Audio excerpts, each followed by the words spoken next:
Alors voilà, donc la raison d'être inquiet, hein, c'est que le temps passe et l'urgence s'accroît. Et donc voilà, je laisse la main à Martin pour la première partie de cet agenda, les principes de la raison d'être transformative.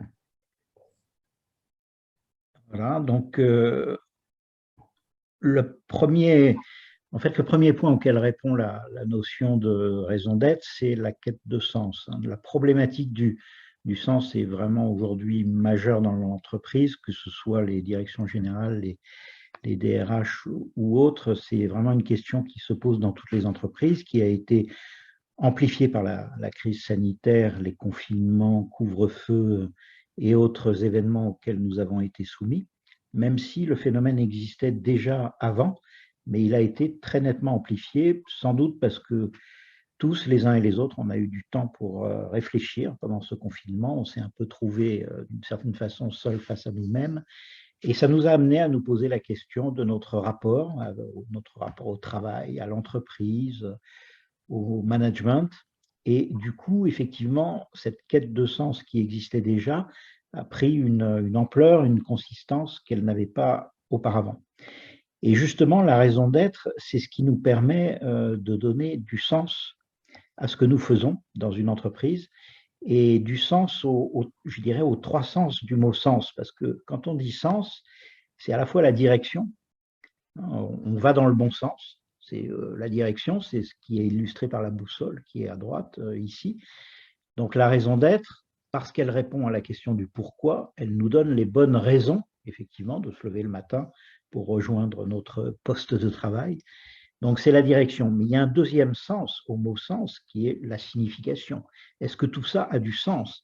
Et effectivement, c'est la question essentielle que se posent beaucoup de gens dans les entreprises ou plus largement dans les organisations. Ce que je fais, est-ce que ça a du sens? Vous avez vu toute la problématique autour des bullshit jobs, etc. Donc la signification. Et puis enfin, le sens, c'est aussi les cinq sens, c'est-à-dire la sensation. Et donc, la vie au travail, c'est une expérience, ça se vit, ça se palpe. Ça. Et la raison d'être, elle aussi, doit se vivre, elle doit s'incarner. Ce n'est pas juste une jolie phrase qui va rester sur la deuxième page de la plaquette ou du rapport annuel. Donc, c'est ces trois sens du mot sens, la direction, la signification et la sensation. Vous voyez, les anglo-saxons ont trois mots différents. Ils disent direction, meaning et feeling. Nous, on est les Français, donc on aime bien l'ambiguïté, parfois la confusion, donc on a un seul mot pour définir tout ça. La raison d'être répond à ces trois besoins essentiels du sens et elle donne la boussole, le cap. Et d'ailleurs, c'est intéressant de voir que dans le rapport Nota-Sénard, les deux auteurs, Nicole Nota et Jean-Dominique Sénard, utilisaient beaucoup des métaphores de la navigation. Voilà, si on progresse, le deuxième marche après la raison d'être, c'est la société à mission, qui permet, une fois qu'on a travaillé sur sa raison d'être, éventuellement, il n'y a rien d'obligatoire, de structurer la démarche.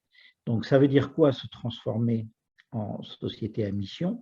C'est d'abord un engagement, parce que c'est un vrai engagement en termes de temps, il va falloir dédier de l'énergie à cette démarche, donc c'est un engagement pour soi-même et pour ses parties prenantes qu'on essaye d'embarquer dans la démarche. C'est une approche qui permet d'allier la profitabilité et la poursuite d'une ou plusieurs missions d'intérêt collectif, pour reprendre le titre du rapport Nota-Sénard, ou bien des missions sociales, sociétales, environnementales, scientifiques ou autres, quelle que soit leur nature, au travers d'une approche qu'on appelle parfois la performance globale, c'est-à-dire où on cherche à croiser la performance bien sûr économique et financière, mais aussi sociale, sociétale et également environnementale, écologique. Et puis enfin, un point très concret, c'est que la démarche engage les actionnaires sur là où la mission que se donne l'entreprise, les éléments qu'elle inclut dans ses statuts, et donc ça devient opposable aux actionnaires qui ne peuvent pas empêcher, par exemple, une équipe de direction de mettre en place la mission qu'elle s'est assignée et d'aller dans le sens de cette mission. Donc, pour résumer, la transformation en société à mission, pour nous, il faut le voir comme une trajectoire de transformation qui structure la démarche et qui donne des points de repère. Avec les prérequis que vous avez à droite, il faut bien sûr avoir travaillé sur sa raison d'être et l'inclure dans les statuts. Il faut également des objectifs statutaires, c'est-à-dire décliner de façon concrète la raison d'être en objectif. Il faut un comité de mission avec au moins un salarié, nous dit la loi, mais avec, nous dit la pratique, des personnes de l'extérieur qui ont des compétences sur les objectifs statutaires qu'on s'est assignés. Et donc, c'est le croisement de ces compétences qui va permettre de challenger l'entreprise et de vérifier qu'elle se donne les moyens, effectivement, de réaliser sa raison d'être et ses objectifs statutaires. Ce comité de mission fera chaque année un rapport de mission qui sera vérifié par un OTI, organisme tiers indépendant, dans une démarche qui ressemble un peu à une démarche d'audit, mais relativement élargie. Voilà.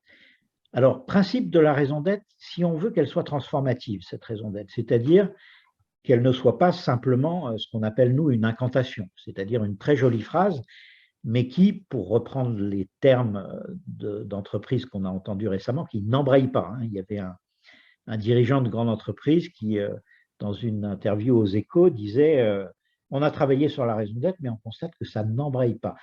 Un autre aurait peut-être dit ça n'imprime pas. On entend ça aussi. Donc, voilà le cas d'une raison d'être qui n'est pas transformative. Alors, quelles sont les conditions pour que la raison d'être soit transformative? C'est-à-dire qu'elle permette à l'entreprise de se mettre en mouvement, qu'elle ait une utilité, qu'elle serve à quelque chose au-delà d'un simple acte de communication qui va se traduire par un communiqué de presse qui est oublié le lendemain. D'abord, il faut jouer le jeu.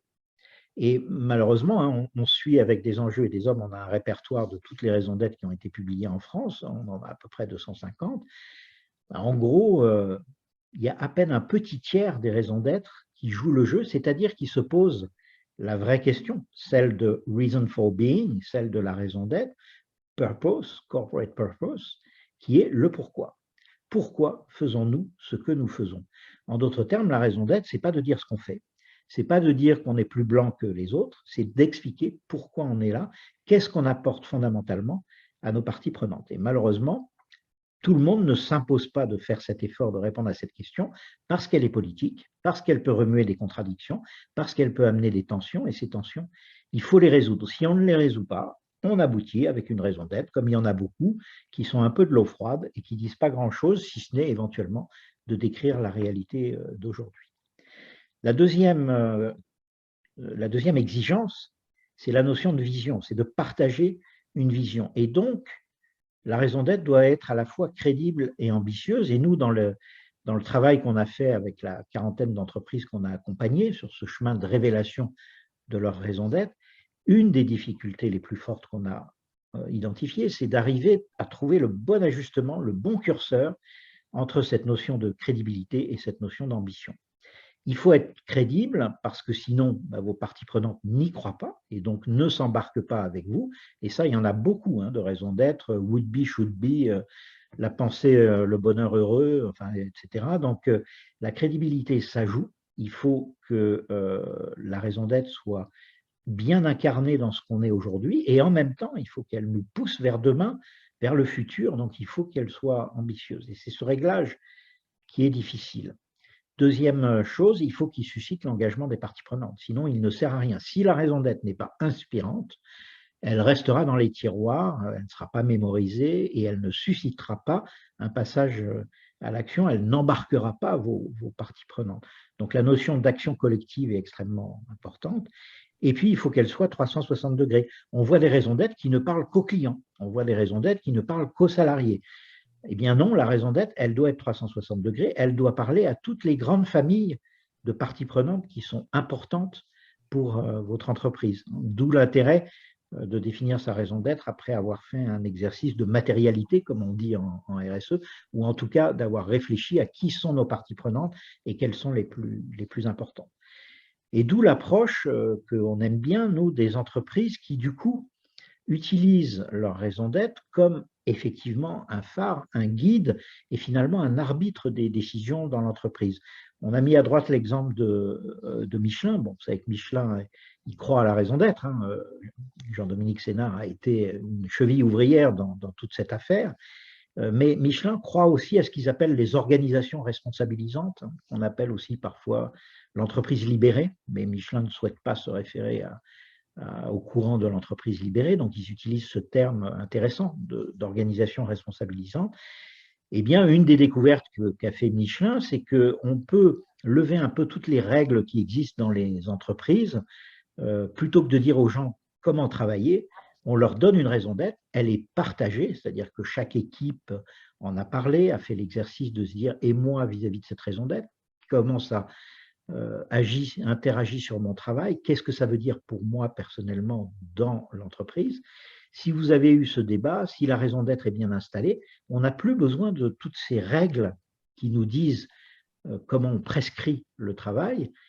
C'est tout simplement la raison d'être qui guide les comportements. Et ça, c'est une évolution à laquelle nous, on croit beaucoup avec des enjeux et des hommes, parce qu'on pense effectivement que la demande des jeunes générations, tout ce qu'on entend autour de la grande démission, le quiet quitting, etc., c'est relié à cette notion, est-ce que vous nous faites confiance? Est-ce que vous nous donnez des marges de manœuvre? Est-ce que vous nous permettez d'avoir les moyens de définir nous-mêmes la meilleure façon de faire notre travail? Et donc, la raison d'être a un rôle majeur à jouer dans ce domaine. Voilà, troisième grande exigence d'une raison d'être transformative, c'est d'être soutenu par des éléments de preuve. Donc voilà l'édifice, nous, qu'on propose et sur lequel on travaille avec nos clients. La raison d'être, c'est bien sûr ce qui se voit à l'extérieur, l'énoncé, la phrase, parfois le paragraphe. Nous, on est vraiment des apôtres d'une raison d'être courte, qui peut être mémorisée, qui peut être imprimée sur un t-shirt, comme disent les Américains, parce que si c'est mémorisé, on a plus de chances que ça serve de guide dans l'action. Mais ça ne suffit pas d'avoir une jolie phrase qui claque au vent. Ça ne suffit pas. Il faut qu'on ait travaillé aussi sur ce qu'on appelle, nous, le manifeste, c'est-à-dire le petit texte qui permet tout simplement de décliner cette raison d'être pour chacune de ces grandes parties prenantes. Quand Michelin dit la meilleure façon d'avancer, si on s'arrête là, c'est presque un peu bébête, quoi. Ça n'a pas beaucoup de sens, c'est pas très intéressant. Mais par contre, Michelin a fait un très bon travail pour dire qu'est-ce que ça signifie concrètement, la meilleure façon d'avancer, pour mes clients professionnels, les transporteurs, les entreprises qui ont des flottes de camions. Qu'est-ce que ça veut dire pour mes clients particuliers, vous et moi qui achetons des pneus pour notre voiture? Qu'est-ce que ça veut dire pour nos salariés? Qu'est-ce que ça veut dire pour ce que nous faisons avec la prévention routière, etc., etc. Donc là, on est dans le concret et on est dans une raison d'être qui est soutenue. Et enfin, les engagements. Donc là aussi, Michelin, mais d'autres entreprises, comme par exemple Veolia, qui a fait un travail remarquable là-dessus, ont beaucoup travaillé pour décliner leur raison d'être et leur manifeste en engagement concret vis-à-vis de chacune de leurs grandes parties prenantes. Donc, quel engagement je prends pour incarner ma raison d'être vis-à-vis de mes salariés, vis-à-vis de mes clients, vis-à-vis de mes fournisseurs, vis-à-vis de l'État, vis-à-vis de l'environnement, etc. Et donc, c'est dans ce travail autour des engagements que véritablement la raison d'être devient effectivement transformative. Alors, ça fait référence au modèle qui est sur la droite de la feuille de route opérationnelle, qui décline l'énoncé de raison d'être en objectifs statutaires, donc pour ceux qui ont décidé d'aller vers la qualité de société à mission. Et ça, on le décline en objectifs opérationnels, en cibles, en indicateurs. Voilà. Et donc, c'est tout ce travail qui donne en fait son énergie à la raison d'être, qui devient effectivement un outil de transformation. Alors, le verre à moitié plein, Martin. Ouais. Tu as des choses positives à nous partager sur il y a des choses le bilan à 3 ans. Mais alors moi, je suis… Ah voilà, ça y est, ça avance. On peut avancer encore d'un cran, s'il vous plaît. Voilà, très bien. Voilà. Alors, le verre à moitié plein, c'est quoi? C'est d'abord que, sur le plan intellectuel, il y a un accord extrêmement fort, on va dire, de la communauté des dirigeants d'entreprise vis-à-vis de l'architecture de la loi Pacte. La loi Pacte, avec ses 3 étages. Premier étage, chaque entreprise doit être maintenant pilotée en fonction de son intérêt social, mais aussi d'objectifs sociaux et environnementaux. Le deuxième étage, qui est celui de la raison d'être, et le troisième étage, qui est celui de la société à mission. Cette structure, cette méthodologie, finalement, est très fortement appréciée, puisque voilà, on a 88% des dirigeants en France qui disent que voilà, c'est une bonne chose et ça donne finalement une méthode pour transformer son entreprise et pour aller vers une entreprise plus responsable, plus engagée, plus transformative. Donc ça, c'est le premier point. Le deuxième point, si on regarde la raison d'être, grand succès parmi les grandes entreprises. On a maintenant 80% du CAC 40 qui a énoncé, qui a découvert, qui a exprimé sa raison d'être. Alors, pas tous dans leur statut, hein, on verra tout à l'heure que l'inscrire dans les statuts est plutôt une exception, malheureusement. Mais en tout cas, beaucoup d'entreprises se sont lancées dans la démarche, alors avec une approche plus ou moins authentique, hein, ça c'est autre chose, mais au moins il y avait cette volonté, et le SBF 120, c'est-à-dire les entreprises de taille un peu inférieure, hein, les 120 plus grandes entreprises cotées en France, elles aussi se sont mis en mouvement, hein. Ça c'est un suivi qu'on fait à l'IFA, Institut français des administrateurs, dont je suis membre. On suit un peu toutes les entreprises sur leur démarche. Deuxième chose, si on regarde cette fois-ci l'étage de la société à mission, il y a une progression exponentielle. Vous voyez le graphique sur la gauche du nombre de sociétés à mission, hein, qui sont référencées par l'Observatoire de la communauté des sociétés à mission. On en est au jour d'aujourd'hui, hein, Stéphanie a regardé hier, on en est à 750. Donc c'est pas mal. C'est pas non plus le nirvana. Au moment de l'élaboration de la loi, certains, dans la majorité présidentielle de l'époque, envisageaient d'avoir plusieurs milliers, voire presque une dizaine de milliers d'entreprises sociétés à mission au bout de 2 ans. Bon, au bout de 2 ans, on n'y était pas, relativement loin de là, mais il y a une dynamique qui est enclenchée. Alors, notamment au sein des PME, hein, puisque quand on regarde la taille de ces sociétés à mission, pour beaucoup, c'est plutôt des petites entreprises, ou soit des micros, soit des petites PME. Si on regarde les plus de 50 salariés, c'est-à-dire là où on commence à avoir des strates de management, hein, en général, à moins de 50 salariés, voilà, le dirigeant connaît tout le monde personnellement, et il y a moins de structuration managériale. Si on regarde les plus de 50, vous avez 12% de grosses PME, vous avez 7% de TI, les entreprises de taille intermédiaire, et 2% de grandes entreprises. Donc, vous voyez, au total, on est à 21%. Ce n'est pas considérable, en tout cas si on compare aux populations d'entreprises qui composent le tissu productif français. Il y a des démarches collectives qui sont très intéressantes, hein, par exemple des enjeux et des hommes à accompagner, à la demande du MEDEF Sud, un ensemble de presque une centaine d'entreprises dans le sud de la France, hein, sur les 4 départements PACA. Et donc, voilà, c'est un accompagnement, presque un coaching collectif qui a permis à toutes ces entreprises d'avancer. Et puis, on a l'enquête de PPI France qui nous montre que, alors là aussi, un verre à moitié vide, à moitié plein, c'est toujours difficile à distinguer. On peut dire que 15%, ce n'est pas forcément beaucoup, mais là, il s'agit bien d'inscrire les raisons d'être dans leur statut, qui est quand même un acte engageant. Donc, ça démarre. Et vis-à-vis de la société, vis-à-vis de ce qu'on appelle la société civile, là aussi, hein, on a quand même plus des 3/4 des salariés qui souhaitent que leur organisation s'engage sur des enjeux sociaux, sociétaux, environnementaux, hein. Et puis, on a 4 Français sur 10 qui ont entendu parler de la notion d'entreprise à mission, même si elles ne savent pas forcément tout le définir précisément. Donc, on voit que les choses progressivement s'installent, et que tranquillement, on est en train de créer un terreau favorable, dont on espère qu'effectivement, ça pourra conduire à des changements un peu fondamentaux de la nature de ce qu'est une entreprise, et surtout, la question fondamentale posée par la raison d'être, quelle est la finalité de l'entreprise. C'est là-dessus qu'il faut arriver à évoluer. Merci Martin pour à la fois cette analyse et puis cette bonne dose d'optimisme qui permet de se dire que les choses avancent. Moi, j'aurais un rôle un peu moins sympathique, mais je pense au moins aussi utile, qui est de pointer les progrès qui restent à faire. Martin parlait d'être focalisé sur le pourquoi dans les énoncés de raison d'être, d'être inspirant, de donner une vision, de dessiner un cap. Or, force est de constater que les formulations de raison d'être sont encore trop passe-partout. On s'est amusé à reprendre en fait une étude qui avait été réalisée à l'époque par Confluence sur les formulations de raison d'être.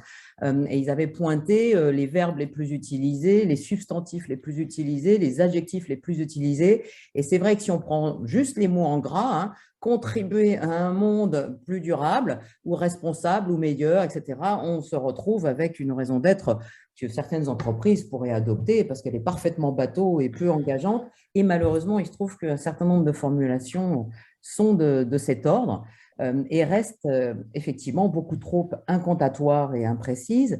Comme le précisait Martin, certes, on a un bon nombre d'entreprises du CAC 40 qui ont formulé leur raison d'être, mais seul un tiers l'inscrite dans leur statut, ce qui montre bien qu'il y a une volonté de pas trop s'engager. Donc, s'il y a une volonté de pas trop s'engager, c'est qu'on reste un peu hors sol. Et puis, quand on s'intéresse au sens des formulations, c'est vrai que parfois, on n'est pas très loin du purpose washing. En tout cas, ça reste des intentions un peu vagues, avec des formulations soit verbeuses, soit hors sol et parfois un peu trompeuses, ou au contraire purement descriptives. Effectivement, Martin nous pointait qu'il ne s'agit pas de décrire son métier quand on est dans la définition de sa raison d'être. Et pourtant, un bon nombre de raisons d'être sont voilà, une description du métier à qui on a accolé voilà, une petite phrase pour un monde meilleur, pour les générations futures. Ben ça, non, cette équation-là, description de ce que je fais plus pour les générations futures, ce n'est pas une raison d'être, enfin pas à notre sens. Et quand on parle voilà, des raisons d'être un peu trompeuses, on aime à pointer l'exemple de Nestlé qui, en 2014, définissait comme son purpose, un peu à l'américaine ou à la Suisse, on ne sait pas, qui était Leading Nutrition, Health and Wellness Company. Ils sont venus se faire retoquer parce qu'effectivement, un bon nombre de leurs produits ne sont pas spécialement sains. Si on pense aux glaces ou tout un tas de sucreries et de chocolateries.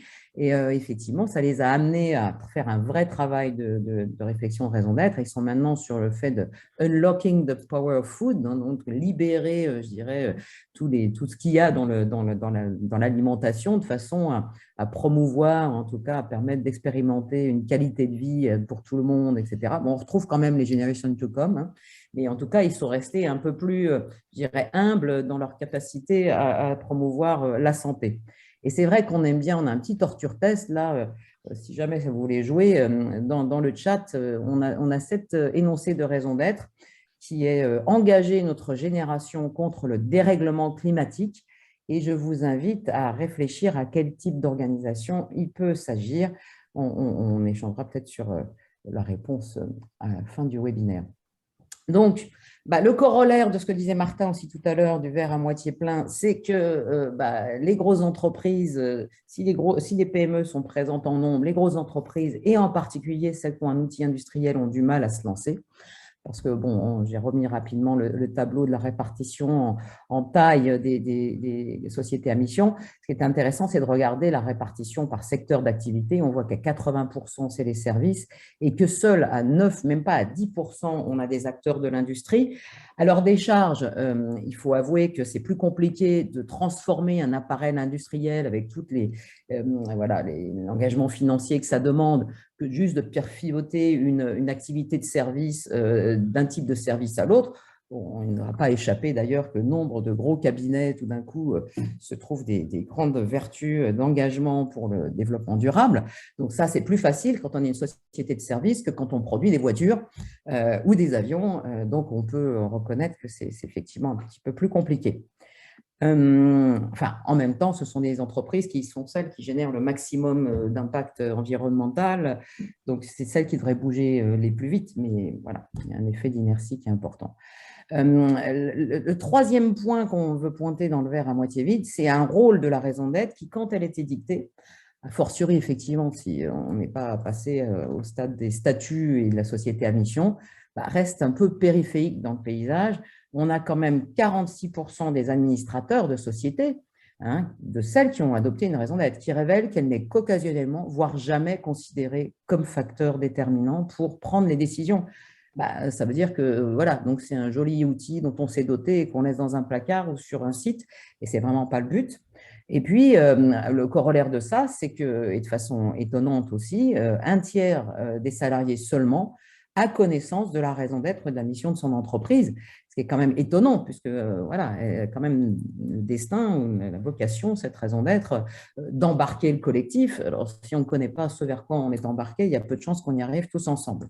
Et effectivement, en 2022, on avait un extrait du Harvard Business Review qui s'intéressait d'assez près quand même à cette notion de purpose, parce que ça bouge même aux États-Unis, et qui disait purpose as comme something of a fad and victim of unsuccess, c'est-à-dire qu'on en parle beaucoup, mais finalement, voilà, ça reste beaucoup de mots. Alors, l'autre élément, c'est de se dire qu'une fois, bon, c'est un peu la résultante de tout ce on a évoqué avant, c'est qu'on risque d'avoir un engagement un peu de façade. Voilà, un éminent penseur de la raison d'être nous dit la raison d'être sans les engagements pour l'incarner, c'est le discours dans la méthode. Alors, je vous invite à aller voir de qui il s'agit. Voilà, chez Management et RSE, vous l'aurez reconnu, il est avec nous aujourd'hui. Donc, engagement de façade, ça veut dire quoi? Ça veut dire que nous, on regarde quand même d'assez près, indépendamment, je dirais, Agnès serait là, elle dirait c'est le pompon du lapin qu'on va chercher au niveau le pompon du Mickey qu'on va chercher sur le manège, indépendamment donc de cette appellation société à mission que de plus en plus d'entreprises souhaitent avoir. On s'est intéressé à ce qu'il y a dans le corps de ces sociétés à mission et notamment sur leurs engagements, donc leurs objectifs statutaires. Alors, c'est vrai qu'on n'a pas de vision sur le détail de la feuille de route, encore qu'en accédant au rapport de mission, on a des choses un peu plus précises. Mais c'est vrai qu'on a noté que bon nombre d'objectifs statutaires qui permettent donc d'accéder à cette qualité de société à mission ont été soit déjà atteints, soit sont de type réglementaire ou sont de type assez périphérique. On a quand même un acteur en plus assez engagé dans l'alimentaire qui nous met comme un de ses objectifs statutaires de faciliter l'accès pour nos collaborateurs à des véhicules électriques sans émissions de CO2 et ils ne sont pas dans l'activité des taxis ou de la livraison. Donc, on peut se demander pourquoi ils ont été précisément choisir ce point des véhicules électriques versus d'autres sujets par rapport à leurs collaborateurs. Parce que bien sûr, sur l'environnement, ils ont des choses plus engagées. On a certaines entreprises qui se positionnent comme très engagées, qui mettent comme objectif statutaire mesurer notre empreinte carbone, qui aujourd'hui ne mesure, enfin, peut considérer qu'on ne doit pas mesurer l'empreinte carbone, c'est quand même étonnant, ça va devenir de toute façon incontournable, qui ont même comme deuxième objectif statutaire de réduire l'empreinte. Voilà, ben oui, c'est une demande qui est faite aujourd'hui par la société, donc ce n'est pas très engageant, hein, et c'est le minimum qu'on puisse faire, ou d'être transparent sur la vie du produit. Voilà, on peut penser que c'est le minimum, et pourtant ça sert à venir appuyer cette qualité de société à mission. Et c'est sur ça que l'organisme et le comité de mission, s'ils ne sont pas mandatés, on va le voir, et ils ne sont pas trop complaisants, va venir gratter. Donc, c'est facile d'atteindre les objectifs, donc vous savez qu'ils sont déjà atteints, hein, très engageants. Et donc, ça me permet d'aborder le sujet aussi de comité de mission qu'on pourrait juger trop complaisant. Hein, parce qu'effectivement, il y a une surreprésentation des membres du COMEX ou du CA. C'est vrai que Martin le précisait, la loi Pacte, elle nous dit, voilà, il faut qu'il y ait au moins un salarié, mais d'une part, elle ne fixe pas de limite au nombre de participants d'un comité de mission, et encore moins au pourcentage idéal entre parties prenantes internes et externes. Le deuxième enjeu, effectivement, c'est que les parties prenantes qui sont convoquées ne soient pas assez externes ou un peu trop engagées dans la vie de l'entreprise qu'elles sont censées venir challenger tout de même. Un autre exemple, voilà, on a quand même trouvé un comité de mission qui est composé des deux fondateurs de l'entreprise, d'un salarié dont on peut penser qu'il ou elle va avoir la tâche de rédiger le rapport de mission et de leur agence. Bon, certes, baptisée agence de redirection écologique, mais on peut se demander si dans ce cadre-là, le rôle qu'on attend du comité de mission, c'est-à-dire de venir challenger l'entreprise sur la réalisation de ses objectifs, voire sur le côté stratégique des objectifs, est-ce qu'ils sont au cœur du business model de l'entreprise, dans ce cadre-là, voilà, n'est pas au top de sa forme. Et puis, un point qui nous a semblé intéressant lors de ProDurable, on a été interpellé par le fait que Philippe Maurice avait un stand et a organisé un atelier. Et c'est vrai que vous avez sans doute vu passer leur raison d'être, elle est interpellante. Quand on connaît l'histoire de Philippe Maurice et leur métier, se mobiliser et innover pour permettre aux fumeurs d'arrêter la cigarette en faisant de meilleurs choix, on se dit, bah, tiens, voilà, une entreprise qui vend du tabac, qui veut promouvoir d'arrêter les cigarettes, voilà, chapeau. Bon, il se trouve que cette raison d'être, c'est leur raison d'être France. Ce n'est pas la raison d'être au niveau monde. Bon, soit dit en passant, c'est un élément sur lequel on peut s'interroger, mais il y a quand même un objectif annoncé qui peut paraître impressionnant, générer au moins $1 milliard de chiffre d'affaires dans des produits sans nicotine. Ah bah oui, la transition est en marche. Et puis, on a cette citation dans Ouzbek Erika qui date de pas si longtemps, qui nous dit « Nous pourrions parvenir dans certains pays, et c'est là où tout d'un coup, il faut avoir l'oreille un peu tendue et fine, en 10 ou 15 ans, de faire tomber le nombre de fumeurs à 3%. » Parce qu'en fait, l'effet de cadrage, c'est que si on regarde ce qui se passe, c'est que les 1 milliard de dollars sur des produits sans nicotine sont à mettre en rapport avec le chiffre d'affaires total de 29 milliards de dollars et du développement de la consommation dans les pays moins réglementés. On a mis ce petit article de Jeune Afrique sur la croissance exponentielle prévue par l'OMS du nombre de fumeurs en Afrique. Donc effectivement, sur la partie France et Europe, Philip Morris nous montre une façade extrêmement positive. Et quand on regarde la réalité, et même les chiffres, parce qu'on a été regarder ça d'un peu plus près, leur volume vendu est en croissance en Afrique et en Asie. Voilà, et on ne parle pas des cigarettes sans nicotine. Et le dernier point, effectivement, qui nous semble, et ça a été un peu pointé dans le rapport que le gouvernement a commandité à Brice Rocher sur le fait de faire le point sur où en étaient les entreprises 2 ans après la loi Pacte, c'est la problématique des injonctions paradoxales, et ça va me permettre d'enchaîner sur les voies de progrès. Je regarde de l'heure. En fait, il y a 3 freins au changement. François Dupuis explique ça assez bien. Il y a ne pas vouloir changer. Bon, voilà, c'est un changement qui fait peur. On n'a pas envie d'y aller. Ne pas savoir comment faire pour changer, ou même ne pas savoir s'il y a urgence ou pas à changer, et ne pas pouvoir, ne pas en avoir les moyens. Et c'est vrai que ce qu'on peut constater, nous, voilà, en s'informant un peu sur ce qui se passe chez certains clients après que tout le travail de réflexion sur la raison d'être, voire sur la feuille de route opérationnelle ait été fait, c'est parfois le hiatus entre réalité et ambition affichée. C'est-à-dire qu'il y a une volonté de s'afficher ambitieux sur la RSE, mais il n'y a pas d'évolution du mode de rémunération des dirigeants, qui restent incentivés sur le chiffre d'affaires ou sur le pourcentage de profit, alors qu'il pourrait être, et c'est ce que préconise le rapport Rocher, incentivé sur les objectifs statutaires de la mission ou au global la stratégie RSE. Le fait qu'il y a une absence d'information et de formation, y compris dans les entreprises qui veulent devenir société à mission.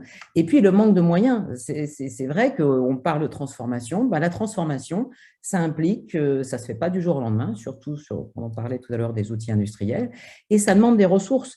Et des ressources et humaines et financières. C'est-à-dire que très souvent, bon nombre d'employés, d'ailleurs ça a été le cas en partie chez Danone, se retrouvent face au quotidien à des injonctions paradoxales qui font juste exploser en vol les plus engagés et les plus motivés d'entre eux. Parce que quand on a à la fois à remplir pour la fin de l'année ou la fin du mois des objectifs quantitatifs purs et durs, et en même temps une injonction de dire il faut faire ça, mais en plus être plus vert, être plus ceci, être plus cela, et juste l'équation elle ne fonctionne pas, et c'est ça qu'il faut arriver à réconcilier.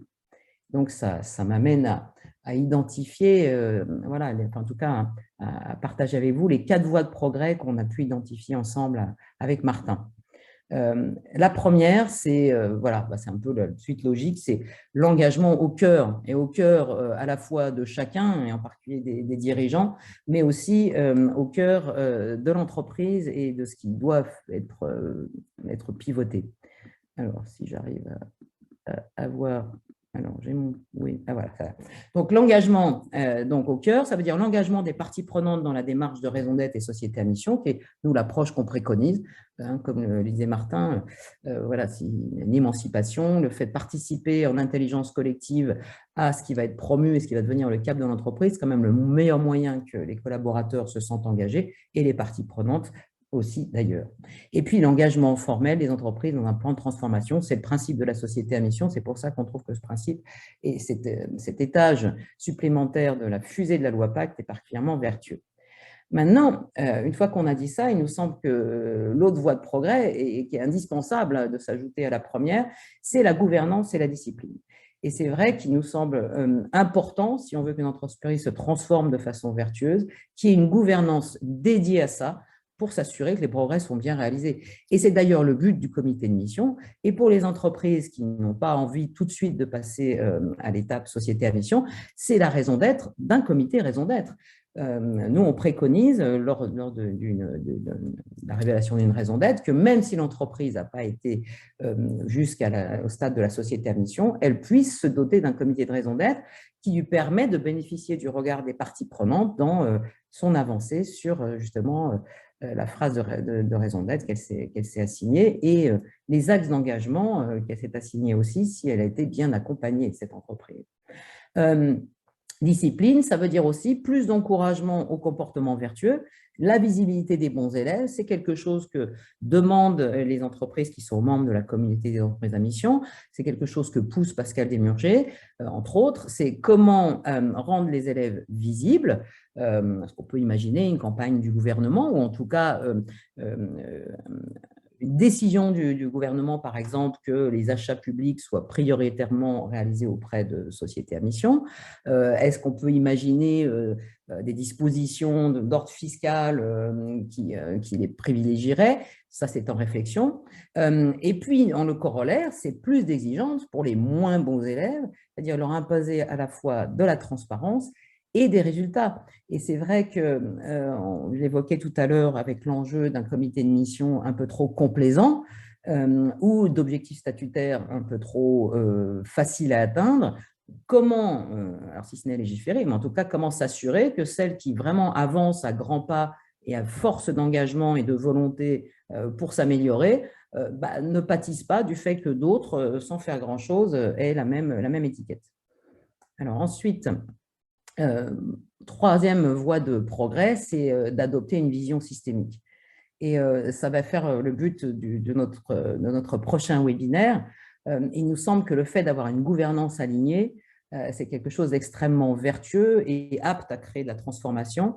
Et dans le cas de la société à mission, quand il y a une synergie, et c'est de ça qu'on parlera la semaine prochaine, entre comité de mission, COMEX et OTI, c'est vraiment extrêmement vertueux et je dirais, puisqu'on a la chance d'y assister et d'y participer à notre maigre niveau, c'est extrêmement enthousiasmant et ça fait du bien au cœur et à l'avenir. Et puis, le corollaire de ça, c'est si le comité de mission, le COMEX et l'OTI arrivent à marcher la main dans la main, c'est qu'à terme, les feuilles de route business, les business plans et les feuilles de route raison d'être, a fortiori les feuilles de route opérationnelles de la société à mission, vont fusionner. Et alors ça va venir totalement régler ce que j'évoquais tout à l'heure, qui est le problème des injonctions paradoxales. Ça veut dire qu'on ne court pas deux lièvres à la fois, on n'en court qu'un seul.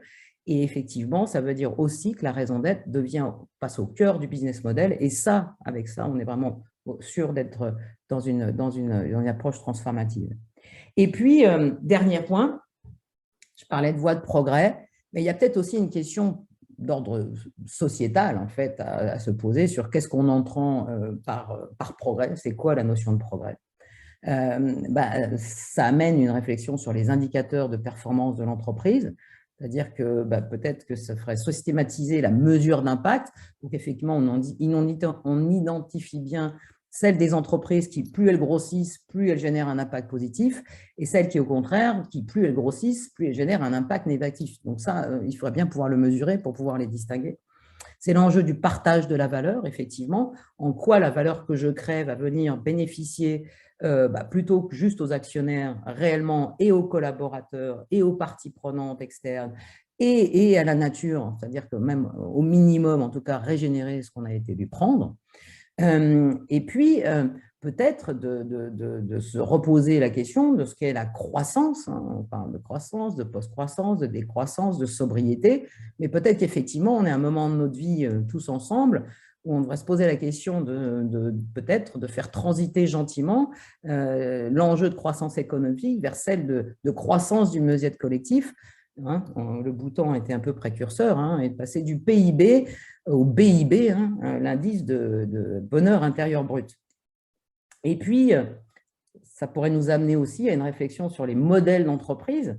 Martin parlait de l'importance des membres du conseil d'administration, le fait que leur profil évolue, que certaines entreprises accepte, en tout cas accueille des représentants des salariés au sein du CA, voire des représentants de leurs parties prenantes externes, ça serait un progrès parce que ça aiderait effectivement à ce que l'ensemble des enjeux sur lesquels l'entreprise a un impact soient pris en considération. On peut penser à évoluer vers de la gouvernance partagée.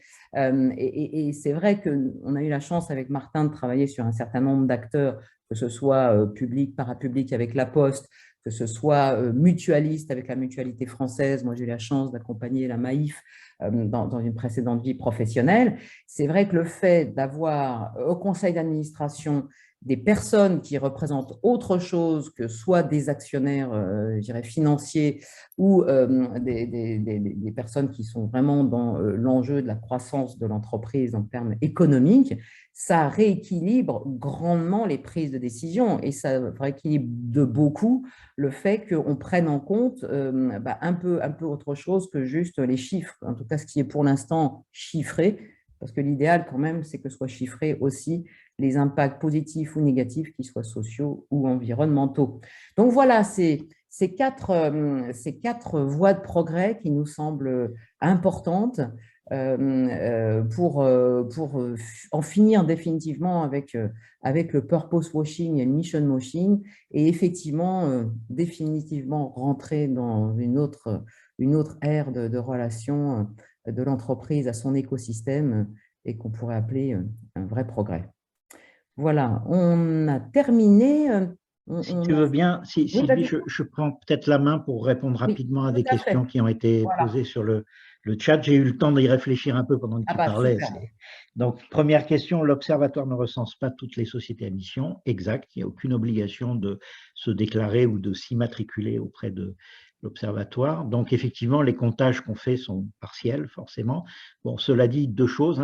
Première chose, ce qui est obligatoire, c'est de se déclarer auprès du greffe du tribunal de commerce. Donc ça, c'est une des propositions que j'ai fait lorsque j'ai été auditionné pour le rapport Brice Rocher. C'est que tout simplement, il suffirait que les greffes du tribunal de commerce mettent en commun les chiffres qu'ils ont. Malheureusement, leur système d'information, semble-t-il, est un peu âgé. Donc c'est difficile et j'ai l'impression qu'on n'a pas progressé malheureusement sur cet aspect-là. Deuxième chose, il y avait une question sur benchmark international par rapport à ce qui se passe aux États-Unis avec la Benefit Corp ou en Italie avec la Società Benefit. Alors effectivement, nous, on a recensé 23 pays sur lesquels il y a quelque chose qui ressemble à la raison d'être ou à la société à mission. États-Unis, Europe, pas mal sur l'Amérique du Sud.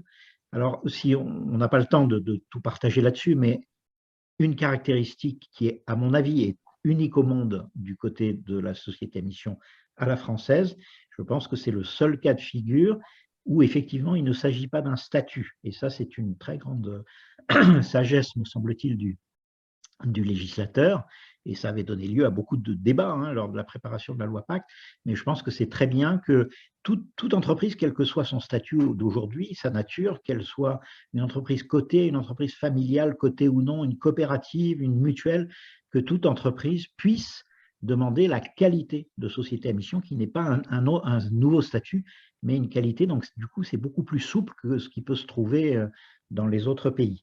Et de la même façon, une autre caractéristique presque unique du modèle français, mais qu'on retrouve quand même en Italie avec la Società Benefit, c'est le fait que ce que propose le droit français, ce n'est pas seulement des principes, comme c'est le cas dans la plupart des législations, notamment sur la Benefit Corp aux États-Unis, mais c'est vraiment une méthode, le comité de mission, l'OTI, etc., les objectifs statutaires, c'est une méthodologie. Et ça, c'est assez unique et je trouve que c'est ce qui fait l'intérêt de la société à mission française. Voilà, il y avait une troisième question sur le cas Philippe Maurice que Sylvie a abordé. Oui, mais quid de la perte d'emploi des 80 000 salariés? Donc effectivement, quand on est dans des démarches raison d'être, on fait remonter les tensions. Parfois, tous les objectifs sont parfaitement alignés. La performance économique va dans le même sens que la performance sociale, qui va dans le même sens que la performance environnementale. C'est génial, c'est pratique, pas de problème. Mais en général, malheureusement, il y a des contradictions. Et donc, justement, l'objectif de la raison d'être, c'est de faire émerger ces contradictions et de se donner des méthodes pour résoudre les dilemmes. Et c'est comme ça qu'on avance. Donc, effectivement, si je reprends le cas de Philip Morris, on ne les connaît pas suffisamment bien pour pouvoir le dire, mais une des questions qui se poserait, c'est est-ce que le fait d'arrêter le tabac ou en tout cas d'essayer de faire pivoter le business model pour vendre des produits sans nicotine, en tout cas dans les pays développés, va permettre suffisamment de compenser le manque de chiffre d'affaires par les nouveaux produits et donc finalement de ne pas licencier, en tout cas ou de ne pas perdre d'emploi. En tout cas, c'est ce qu'on pourrait souhaiter pour eux. Il y avait une quatrième question sur la multiplication des comités. Alors effectivement, ça devient un peu la jungle entre le comité de raison d'être et le comité de mission. Alors en général, ça ne coexiste pas. Hein, quand on fait un comité de raison d'être et puis au moment du basculement en société à mission, le comité de raison d'être se transforme en comité de mission. Il y a effectivement le comité de parties prenantes qui lui est plus large, hein, puisque le comité de mission n'a pas vocation à représenter toutes les parties prenantes. Il a vocation à représenter les parties prenantes qui sont impactées par les objectifs statutaires qu'on s'est donnés. On est ciblé dans le modèle de la société à mission, on choisit ses combats. Dans le modèle du comité de parties prenantes, là, on essaye d'embrasser toutes les parties prenantes importantes, hein, après une analyse de matérialité. Bon, il y a aussi des comités RSE dans les entreprises, mais là, on est plutôt dans l'exécutif, on n'est plus dans la gouvernance. Donc, finalement, pour conclure, oui, il y a une multiplication des comités, mais c'est aux entreprises, justement, et ça c'est le conseil qu'on donne nous, c'est de définir aussi précisément que possible les attendus de chacun de ces comités pour qu'ils ne se marchent pas sur les pieds, mais pour qu'ils sachent travailler ensemble, parce qu'il y a des synergies à exploiter, hein, notamment entre le comité de parties prenantes et les comités RSE, ça doit parler. Donc voilà, il faut savoir précisément quelles sont les attributions de chacun de ces comités. Et puis enfin, quelqu'un posait la question, est-ce qu'on pourrait avoir un raison d'être score après le Nutri-Score? Alors personnellement, je ne suis pas sûr qu'on y arrive un jour, parce que la raison d'être, ça reste quelque chose de multifacette, et donc je ne pense pas qu'on ait un indicateur composite qui permette de synthétiser toutes les dimensions. Par contre, si un jour il y a un raison d'être score, moi j'ai un indicateur à proposer, parce qu'il est extrêmement révélateur, et on le voit très bien dans les entreprises. Vous savez, maintenant, la plupart des grandes entreprises ont un baromètre qu'elles appellent baromètre social, qu'elles font tous les semestres, tous les ans, tous les 2 ans, pour demander aux gens s'ils recommanderaient leur entreprise à un copain pour être embauché, etc. Bon, bref, nous, on conseille systématiquement d'inclure une question sur est-ce que vous sauriez citer la raison d'être de votre entreprise, et si on ne sait pas, au moins de citer les principales composantes, les principales notions qui sont dans cette raison d'être. Eh bien, figurez-vous que malheureusement, on a souvent de très mauvaises surprises, justement dans les entreprises qui n'ont pas pris une approche transformative et dans lesquelles la raison d'être est restée lettre morte. Donc, il nous arrive de trouver des entreprises dans lesquelles la raison d'être n'est connue que par quelques pourcents des salariés. Et on le voyait d'ailleurs dans le baromètre national, hein, le BVA, je crois, qu'on a cité tout à l'heure, où la grande majorité des salariés en France qui sont dans des entreprises qui ont exprimé une raison d'être ne le savent pas, et en tout cas ne savent pas la citer ou même donner ses principales composantes.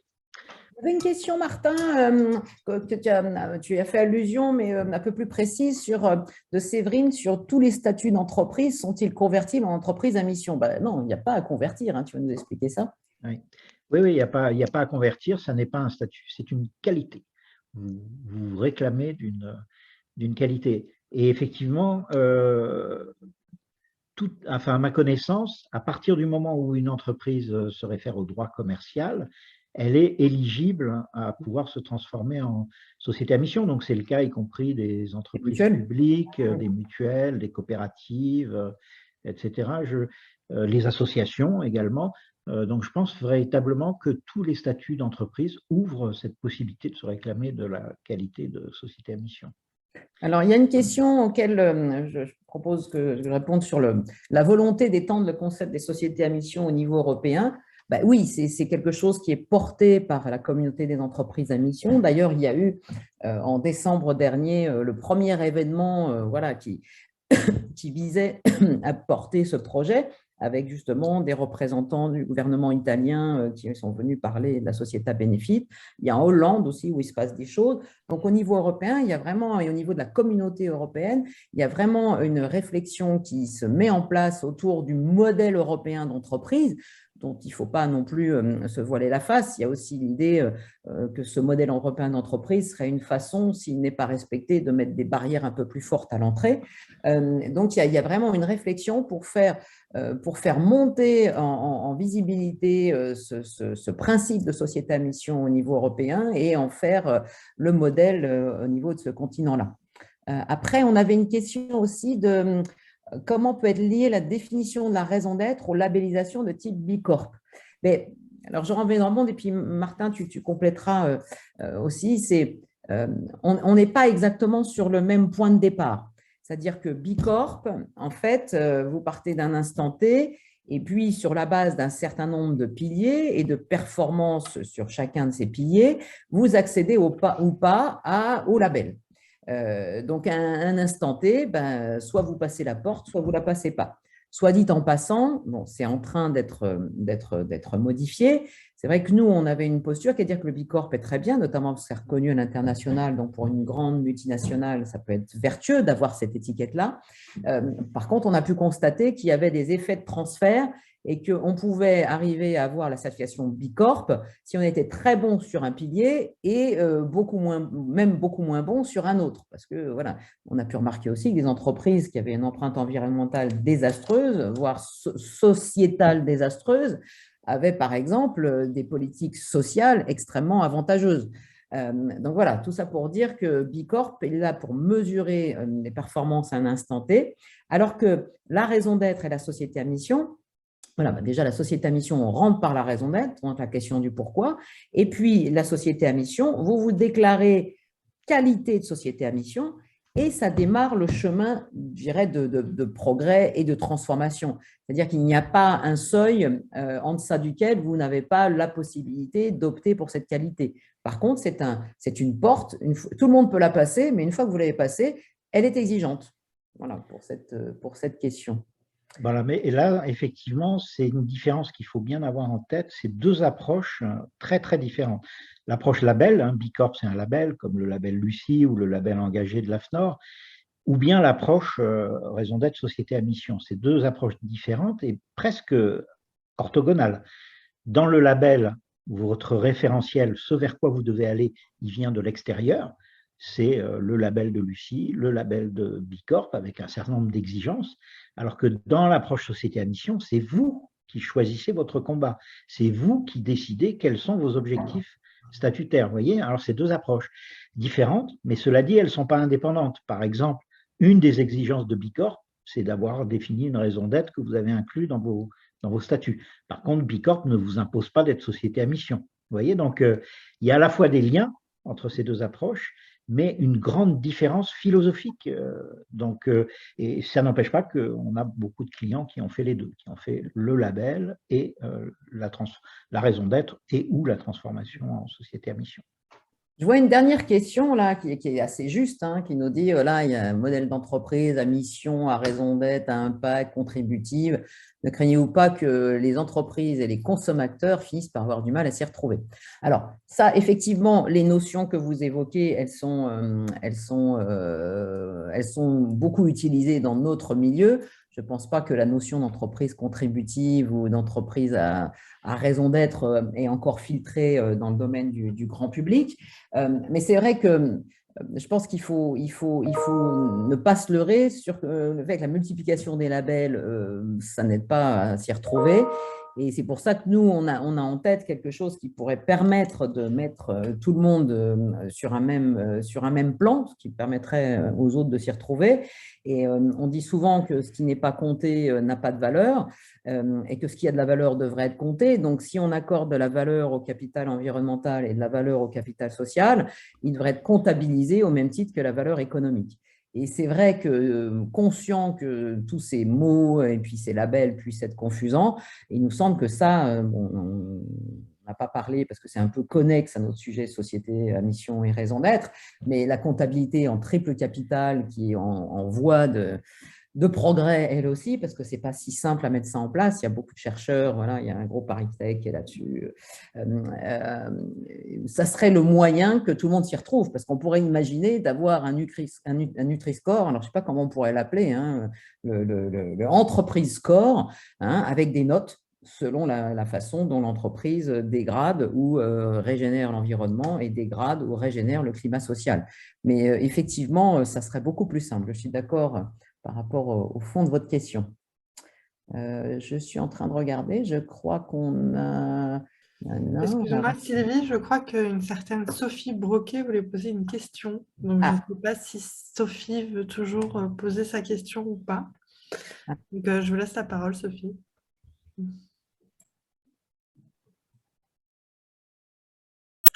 Non, malheureusement, je pense que Sophie est partie. Peut-être juste, pendant que Sophie se réveille, il y a une question sur l'OTI peut-il ratifier Ah oui, voilà. mission si l'audit considère. Alors, en fait, l'OTI, on ne lui demande pas de ratifier. On lui demande de donner un avis sur la réalisation des objectifs statutaires, objectif par objectif.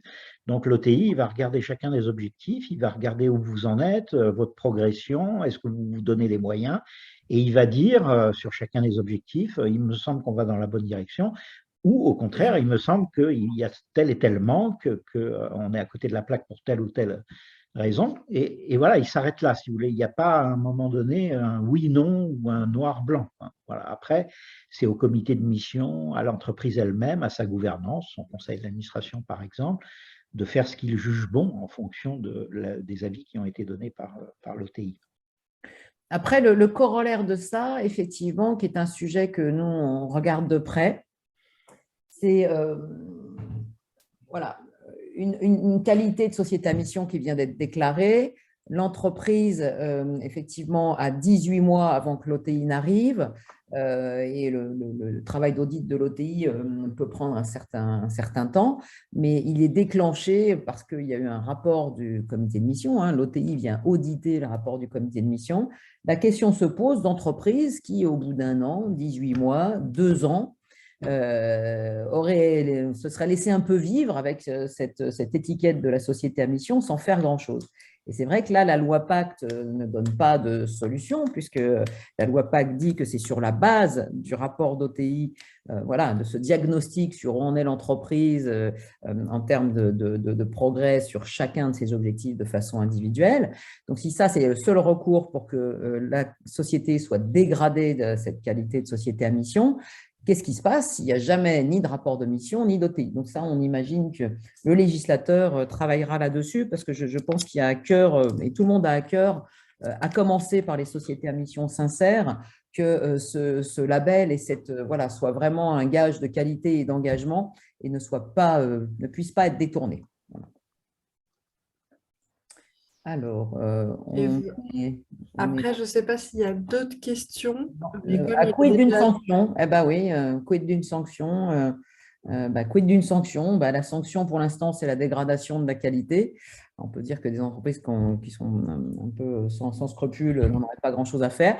Il y a tout un tas de choses qui sont en train d'être mises en place aussi sur la base d'autres recours que la loi PAC simplement, notamment la publicité mensongère, etc., pour aller en pénal. Donc, voilà, plein de gens s'intéressent de près à ça, parce qu'effectivement, quand il y a de bons élèves, il faut pouvoir voilà, leur donner un avantage par rapport aux mauvais qui tricheraient dans les coulisses.